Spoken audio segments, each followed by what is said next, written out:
Esther chapter 6. Mordecai's reward from the king. That night the king, unable to sleep, asked that the chronicle of notable events be brought in. While this was being read to him, the passage occurred in which Mordecai reported Bigthan and Teresh, two of the royal eunuchs who guarded the entrance, for seeking to assassinate King Ahasuerus. The king asked, what was done to honor and exalt Mordecai for this? The king's attendants replied, nothing was done for him. Who is in the court? The king asked. Now Haman had entered the outer court of the king's palace to suggest to the king that Mordecai should be impaled on the stake he had raised for him. The king's attendants answered him, Haman is waiting in the court.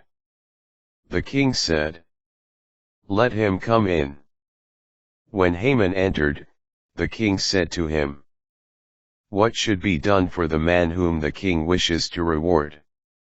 Now Haman thought to himself, whom would the king wish to honor more than me?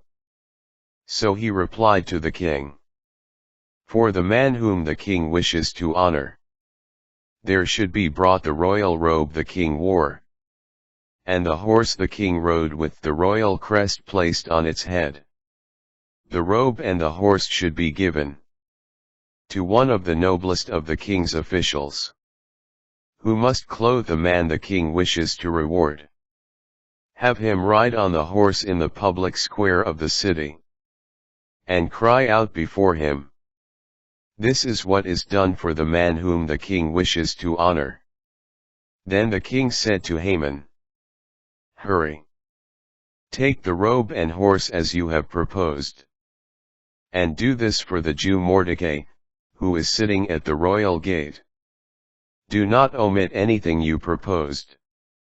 So Haman took the robe and horse, clothed Mordecai, had him ride in the public square of the city, and cried out before him, this is what is done for the man whom the king wishes to honor.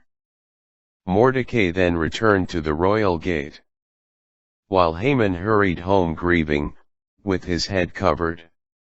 When he told his wife Zeresh and all his friends everything that had happened to him, his advisers and his wife Zeresh said to him, if Mordecai, before whom you are beginning to fall, is of Jewish ancestry, you will not prevail against him, but will surely be defeated by him.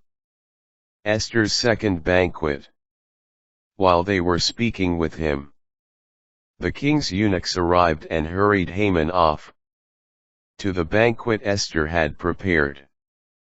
Haman's presumption that the king wants to honor him creates the irony that Haman himself prescribes, and fulfills the elaborate terms of Mordecai's reward.